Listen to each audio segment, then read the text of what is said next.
If we say we are going to collect 18 lakh crores in GST, 12 lakh crores in direct taxes, and by the way, when GST was introduced, the GST was 85,000 crores per month, which is now getting to 1,50,000 crores a month. So, which means we are all paying good taxes. So, if you are going to say you are going to collect 30 lakh crores as taxes, we are going to be very close to collecting that tax. And therefore, if I have to compliment anybody for this budget, 50% of that should go to the citizens of the country who came out in large numbers and voted. Primary task. Please go out and vote. Once you have voted, and if the government has integrity, and if it has got execution powers, then the rest of it is a natural flow through. Therefore, I would use these words to sum up what this budget stands for, and in future, I believe, as I was having a conversation with Ranjani ji, that we will not, there will probably there will not be any budget statement at all. There will be simply ways and means of what we received and what we spent. For the first time in years, I am having to write down the points because there are so many keywords here. I am a chartered accountant by training, but I will not talk about tax rates because I think there is over and pass. There was a complaint, or somebody made a point in the media that there is no talk about poverty and inequality. If you read this budget, 50 times the word income has been made, has been said, and it talks about improving quality of life and dignity of life, as opposed to inequality in life. So I think it's a very positive statement, the way they want to go about it. And they are focused upon income generation. I remember years ago when I got married, I told my father-in-law that money is not enough for me to spend. So he said, increase your income.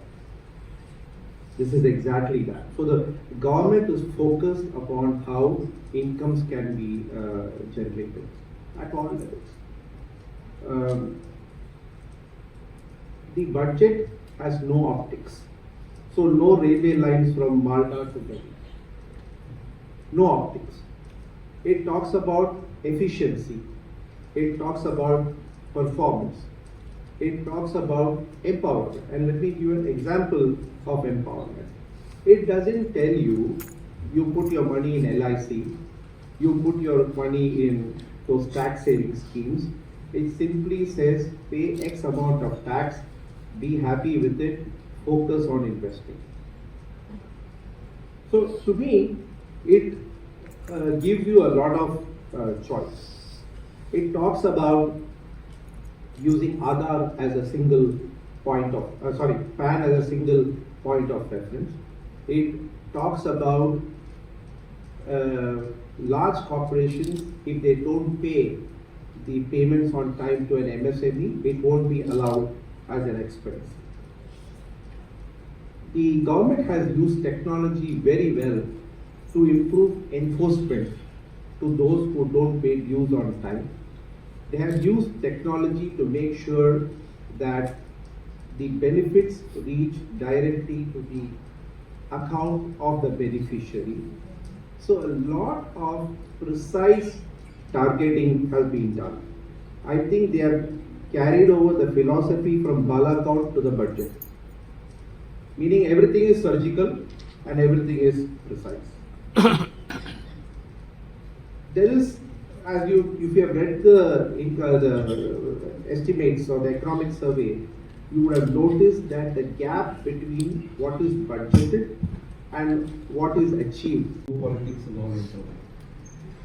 There is none before that. I'll rewind a little back to 0 BC. when India was 49% of global GDP. It dropped to 36%, 1600, I think 35-36% when British left, it was under 1%, we are back to 3.5%. So for 3.5, we have to go back to 49%. This is one part of the answer. Second, we have all grown up getting confused between profiteering and profit. We have equated profit to be profiteering. And there's a big difference between both the words. Why have we got confused? Because we started with socialistic concept. We started with socialistic concept where it was thought only government could do the job and private sector could not do the job. Although thousands, 2,000, 3,000, 4,000 years forever that you can remember, India has been a benevolent capitalist economy. What do I mean by saying benevolent capitalist economy? Meaning it was the merchants, it was the businesses that built hospitals, schools, whatever you want to call social infrastructure, and they have contributed a lot. But because we started off with an era of shortages and we became a socialist economy, we thought that everything that could be done only by the government enterprises, and we lost faith in our private sector. And that is why we still have that lingering overhang or morning after or whatever you want to call hangover, that anything that has got to do with private sector is bad. So this is a long winding answer to a short question why it is so. But this has necessarily got to change, because unless we create a positive environment, the private sector is not going to invest. Therefore, the sale of Air India was easier because for years the government tried to sell, it never worked. But when a logical deal was paid, it was not just that the Tatas bought it out of emotion. They bought it also because it made sense.